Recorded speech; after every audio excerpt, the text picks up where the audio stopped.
رب اشرح لي صدري ويسر لي أمري واحلل عقدة من لساني يفقهوا قولي. Assalamu alaikum, distinguished colleagues from the media. On my first briefing as the spokesperson of the Ministry of Foreign Affairs, I welcome all distinguished colleagues from media. I am humbled by this responsibility, and I look forward to your support, your cooperation, and indeed your guidance in discharge of my responsibilities. First, we begin with the roundup of this week's activities. Firstly, the Deputy Prime Minister and Foreign Minister of Poland is on a two-day visit to Islamabad, Pakistan from 23rd to 24th October. Upon his arrival at the ministry, the DPM Foreign Minister warmly welcomed him. The two leaders had a tete-a-tete, followed by delegation-level talks, signing of two MOUs and a joint press stakeout, which most of you attended. The Deputy Prime Minister and Foreign Minister of Poland also called on the Prime Minister. During the meeting, the Prime Minister recalled cordial and friendly Pakistan-Poland ties spanning over decades. He lauded Poland's high level of industrialization and progress. The Prime Minister expressed desire to further expand bilateral cooperation in trade, energy, defense, education, labor, and other areas of mutual interest. Regional and international developments, including peace efforts in the Middle East and Ukraine, were also discussed. The Prime Minister emphasized the importance of peaceful resolution of disputes, including Jammu and Kashmir, through dialogue, diplomacy, and relevant UN resolution. He underscored Pakistan's consistent position of upholding international law, humanitarian principles, and the UN Charter. The Prime Minister conveyed his warm regards to Prime Minister Donald Tusk of Poland and extended an invitation to him to undertake an official visit to Pakistan at his earliest convenience. The Polish DPM and FM expressed Poland's strong interest in deepening its engagement with Pakistan in diverse fields, while sharing that Polish investment in Pakistan's petrochemical sector was over US $0.5 billion. He suggested that Pakistan could also benefit from Polish expertise in water treatment. He appreciated Pakistan's role in promoting peace, regional stability, and progress. Both sides agreed to enhance contacts to further consolidate cooperation. This week, our Deputy Prime Minister and Foreign Minister, Senator Mohammad Ishaq Dar, had three important telephone conversations.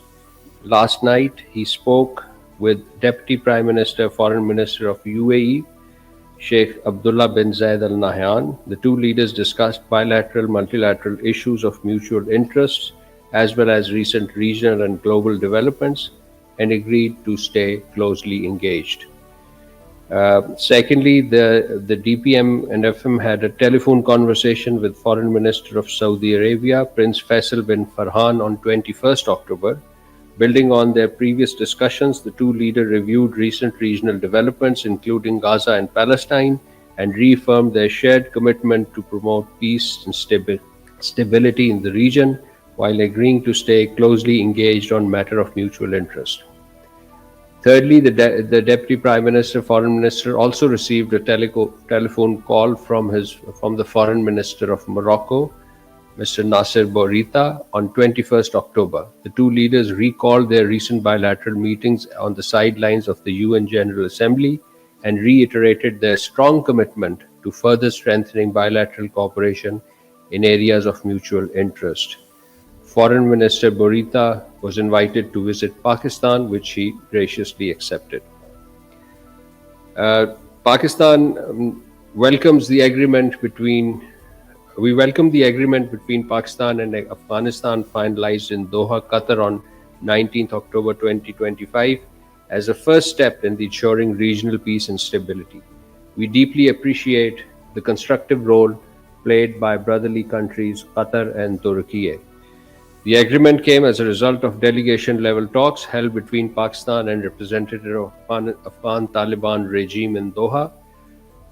Minister for Defense Khwaja Asif led our delegation. The talks focused on immediate measures to end cross-border terrorism against Pakistan stemming from Afghanistan, and the restoration of peace and stability along Pakistan-Afghanistan border.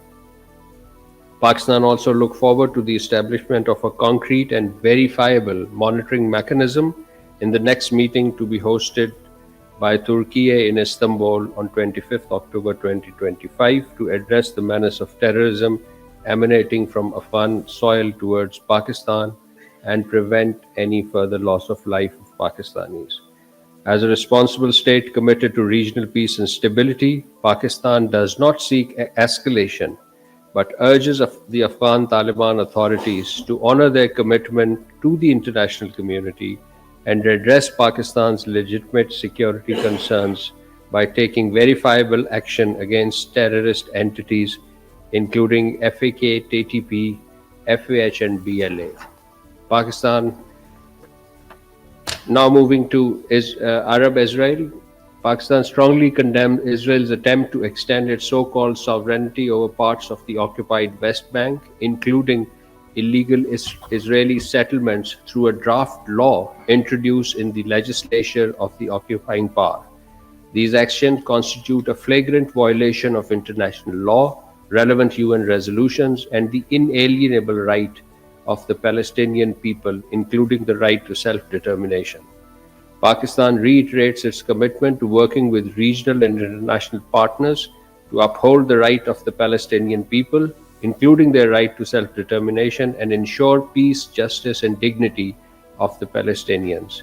We also reaffirm our unwavering support for the Palestinian cause, including the establishment of an independent, sovereign, viable, and contiguous state of Palestine based on pre-1967 border with Al-Quds al-Sharif as its capital.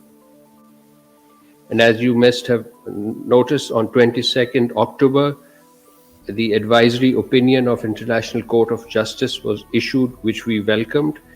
The advisory opinion was on the obligations of Israel in relation to the presence and activities of the United Nations and other organizations and third states in relation to the occupied Palestinian territory. The ICJ has unequivocally established that Israel, as the occupying power, is under legal obligation to facilitate and not obstruct humanitarian relief operations by the United Nations and its entities, especially by the United Nations Relief and Work Agency for Palestinian Refugees in the Near East, UNRWA.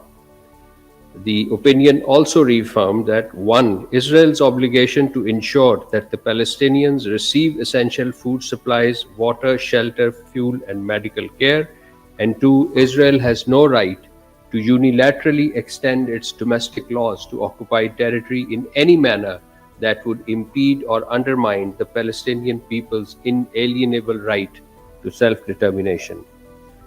This, ladies and gentlemen, is the fourth ruling by ICJ on Palestine since January 2024. You may recall previous ruling including on genocide in Gaza, on Rafah crossing, on Israeli occupation and settlement, and now the fourth one on humanitarian assistance.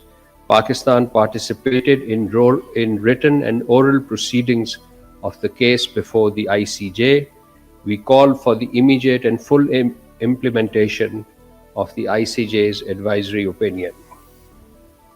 Building on this ICJ's decision, in a joint statement yesterday, the OIC and the State of Palestine, with Pakistan, Jordan, Indonesia, Turkey, Djibouti, Saudi Arabia, Oman, the Gambia, Qatar, Kuwait, Libya, Malaysia, Egypt, Nigeria, and the Arab League, issued a joint statement condemning in strongest terms the approval of Israeli Knesset of the two draft laws aiming to impose so-called Israel sovereignty over the occupied West Bank and on Israeli illegal colonial settlement as a blatant violations of international law, the United Nations Security Council resolution, particularly Resolution 2334, which condemns all Israeli measures aimed at altering the demographic composition, character, and status of the occupying Palestinian territories, including the status of East Jerusalem.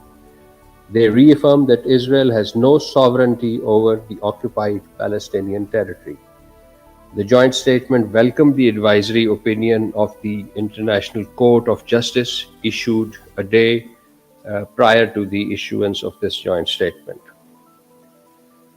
Moving on to the domestic front, ladies and gentlemen, Pakistan Space and Upper Atmosphere Research Commission, the SPARCO, has achieved a major milestone with the successful launch of Pakistan's first hyperspectral satellite, HS-1, from a Chinese satellite launch center. The satellite will enable precise monitoring and analysis of land use, vegetation, health, water resources, and urban development. It will enhance national capacities in precision agriculture, environmental monitoring, urban planning, and disaster management. This will improve resource management and strengthen resilience to climate-related challenges. It will identify geohazard risks, thereby promoting sustainable infrastructure development. This marks a pivotal step forward in Pakistan's space program and reaffirms SPARCO's professional excellence and highlights the long-standing collaboration between Pakistan and China in peaceful exploration of space and its application for socio-economic progress. The Deputy Prime Minister and Foreign Minister commended the scientists of this project. On 16th October, Pakistan Minister for Commerce, Jam Kamal Khan Sahab, along with the Minister for Transport of Ethiopia, Mr. Elumu Faisa, inaugurated the 5th Pakistan of Africa Trade Development Conference and Single Country Exhibition in Addis Ababa, Ethiopia. The event featured over 110 Pakistani exporters from 11 sectors under Pakistan's key initiative of Engage Africa policy, which aims to strengthen economic trade and investment ties with Africa, a region rapidly emerging as a global economic powerhouse. On sidelines of the event, the Minister of Commerce held a bilateral meeting with the chairperson of the African Union Commission, Mr. Mahmoud Ali Yusuf, at the headquarters of the African Union in Addis. The two leaders resolved to work towards institutionalizing cooperation in the field of agri-tech, food security, healthcare, education skills development, trade and investment. The chairperson of the African Union was extended an invitation to visit Pakistan, which he gladly accepted.